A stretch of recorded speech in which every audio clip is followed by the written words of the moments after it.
আসসালামু আলাইকুম এভরিওয়ান, আপনারা সবাই কেমন আছেন? আশা করি ভালো আছেন। আজকে নিয়ে আসলাম আপনাদের মাঝে মাটির ঘর।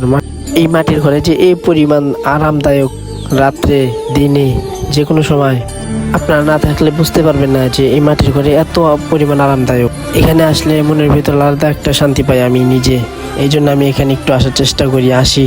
নানা বেঁচে নেই, তবে মা মামি এই পরিমাণ আদর করে বলার বাহিরে। আমার মামি মাটির ঘরটা এত সুন্দরভাবে আর্ট করেছে, কেউ ভিতর থেকে বুঝতে পারবে না যে এটা মাটির ঘর। আসেন আপনাদের দেখাই ভিতরে। দেখেন বাইরে কি সুন্দর আমের আচার, আমের চালটা বানায় রাখছে তার মেয়ের জামের জন্য। দেখেন মাটির ঘর, আসেন একটু ভিতরে যাই।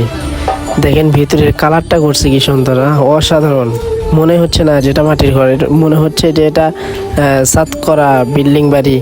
এই যে আমার মামাতো ভাই, কিন্তু এখানে আসা একটু সমস্যা। আমরা মোটরসাইকেল নিয়ে আসছিলাম, কিন্তু বাড়ি পর্যন্ত আসতে পারি নাই, অন্য বাসায় রেখে আসছি। এখানে আসার সময় কাদা কুদা লেগে অনেক অবস্থা খারাপ হয়ে গেছে। দেখেন অনেক কিছু খাওয়ার জন্য দিয়েছিলাম, আমরা খানা পিনা করে তারপর একটু হাঁটাহাঁটি করলাম। তার সাথে দেখলাম যে একটা ভিডিও তৈরি করলে আমার কন্টেন্টের জন্য একটু উপকার হবে। এই জন্য আর কি একটা ভিডিও তৈরি করলাম, আপনাদের মাঝে দেওয়ার জন্য চেষ্টা করতেছি। আপনারা কীরকম ভিডিও দেখতে ইচ্ছুক আপনারা একটু কমেন্টে জানাবেন দয়া করে। সেরকম ভিডিও দেওয়ার চেষ্টা করব। আমি ইসলামিক ভিডিও করি, আমার মূল উদ্দেশ্য ইসলামিক কথাগুলো মানুষের ভিতরে তুলে ধরা।